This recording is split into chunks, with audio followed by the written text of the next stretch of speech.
So, are we ready for our headline of the week? Let's do it.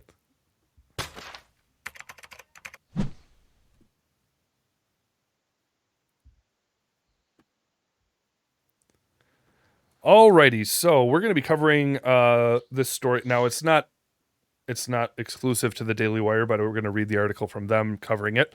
So let's jump over here and make sure this is working. There we go. All right, so plot twist. Now, this is sort of an article in the middle of the story. This is sort of an update on a story that was already broken. Now, back in, boy, when was it? It was a few months ago. Elon Musk said he was going to buy Twitter, and they basically set it up, and they were basically saying it was probably going to be finished by October.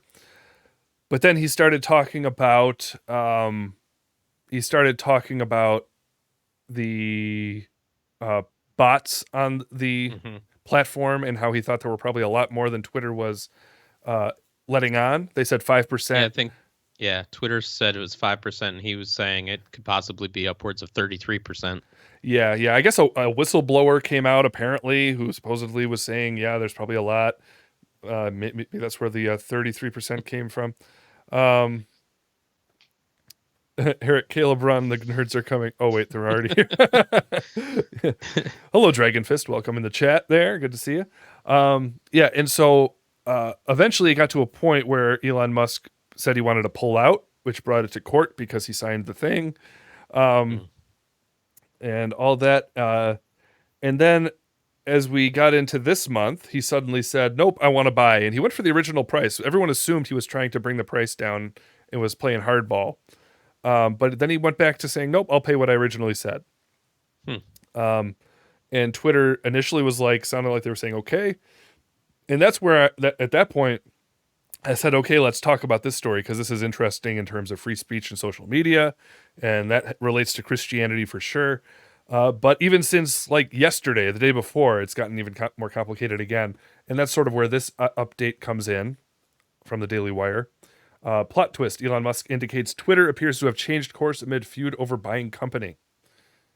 Uh, Entrepreneur Elon Musk, his legal team, indicated Thursday that Twitter is now rejecting his renewed 44 billion offer to buy the company, which comes as the two sides are tangled up in a court battle after Musk tried to back out of the purchase and Twitter decided to try to force him to acquire it. Musk made the renewed proposal in a letter to Twitter executives earlier this week, which sent share prices surging by as much as 22%. Imagine having that much power over the stock market. Um, on the news, let's see here. Twitter had been battling Musk in court over his attempt to cancel the offer over a dispute about the platform's true number of users. Musk had expressed concern that the actual share of fake accounts on the platform could range as high as 33%, rather than the company's reported 5%, with a lower number of monetizable daily active users justifying a lower valuation. A trial to determine the status of the acquisition had been scheduled for October 17th. Twitter will not take yes for an answer, said Musk's attorney. Edward Micheletti, in a legal filing, addressed Twitter's latest move, rejecting Musk's offer. Astonishingly, they have insisted on proceeding with this litigation, recklessly putting the deal at risk and gambling with their stockholders' interests. And that's the thing with Musk has been doing this whole time. He's been putting them in a position where he's saying, like, you want to do what I say here because your stockholders want it. And they're debating whether to completely. Yeah. Yeah. Well, Dad, this is where it stands now. He's asking about this. Musk responded to the news on Twitter saying, "Plot twist." The Associated Press said that Twitter likely made the move because they are wanting to seek more assurance from Musk that he is serious and will not try to back out of the offer again. Well, that might be fair, I suppose. Yeah. Twitter attorneys had contested Musk's rationale for rescinding the 44 billion deal by producing text messages he sent to Michael Grimes, an executive investment bank, Morgan Stanley, indicating that he was concerned about macroeconomic conditions stemming from the Russian invasion of Ukraine. "Quote, let's slow down just a few days. Putin's speech tomorrow is extremely important," Musk said. It won't make sense to buy Twitter if we're heading into World War III. Okay. Uh, There's some logic there. there is. Let's see. Oh, wait. Okay, there's more down at the bottom here. Hold on. Yeah. Kathleen McCormick, the Delaware judge overseeing the merger, announced Thursday night that she was delaying the court proceedings by moving the original trial from October 17th to 28th to give Musk the opportunity to close out the sale of the company first. The AP later reported that Twitter was disputing Musk's claim that the company rejected his renewed $44 billion offer. After McCormick issued her ruling, Twitter doubled down on its insistence that it tends to go forward with letting Musk acquire the company. We look forward to closing the transaction of 54.20. People say he said the 420 there because as a marijuana reference, but that is something he would do. By October 28th, the company said. Okay, so after reading that, before we talk about what this could mean if this all goes through, what are what are your predictions as to what's going to happen if you have any? I mean, I think Twitter's stupid if they don't. I mean, Yeah. good Lord. I think it will happen. I do think it will eventually go through. Yep. I think Elon Musk, he's quite an enigma of a person, but I think he's got a far more better grasp of business management than perhaps Twitter's giving him credit. And I think it'll go through. Yeah, I'm leaning to about people want him to buy it. Ash says, I'd say, yeah, reasonable people do. I'd say everyone, unless you're an absolute political ideologue, you tend to want Musk to do this. Yeah, I'd say I'm not as certain. I'd say maybe 60-40. Okay. I'll say 65 that he will buy it. But it's just weird at this point. It seems a little bit like the cat playing with the mouse before. I think he's very much in control here. Yeah. Yes. And so for that reason, I lean towards him eventually buying it.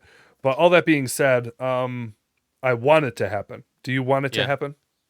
I would be. Yeah, I think he would be a better gatekeeper. Well, they say the origin story of this. I mean, I don't know if it was quite this simple. I think talks went further back than this behind the scenes. But he went on the Babylon Bee for an interview. And he's retweeted them in the past. And he so he has a good relationship with them. He likes the guys there. And shortly after his interview, Babylon Bee got banned from Twitter for one of their articles. And apparently he had a conversation on the phone with them right after that. And it was literally right after that he offered to buy Twitter. Interesting. So I think, I'm not saying it's all about the Babylon Bee, but clearly it very much factors into like the overall desire he has for a greater free speech platform.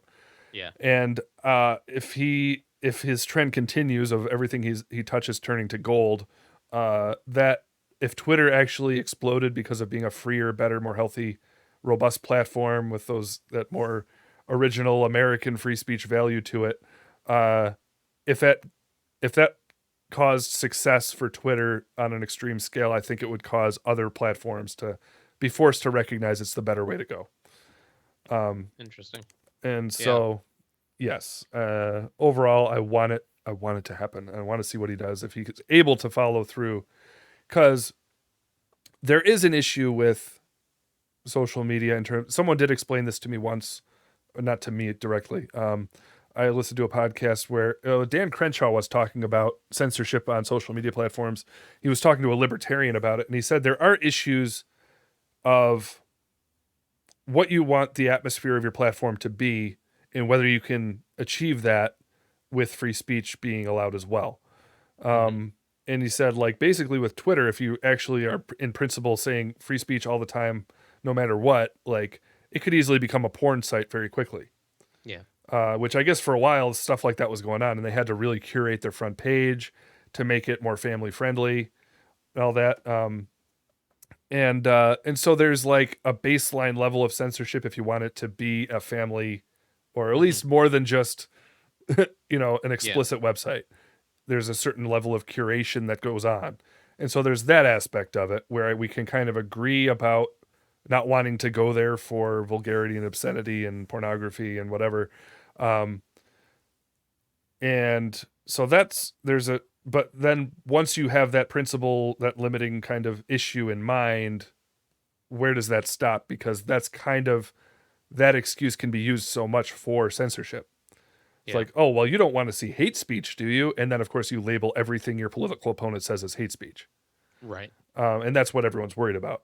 And so sorting that out, like, yeah, that's, I'm not sure, Yeah. but I'm hoping Musk goes into it and has a plan for that. He has moderated things a little bit where he says he said he wants it to be more free, but then he does say like he wants the 80% of people in the middle to be happy, but there's going to be fringe people on both sides who are upset. So he Sure. knows there's going to be curation.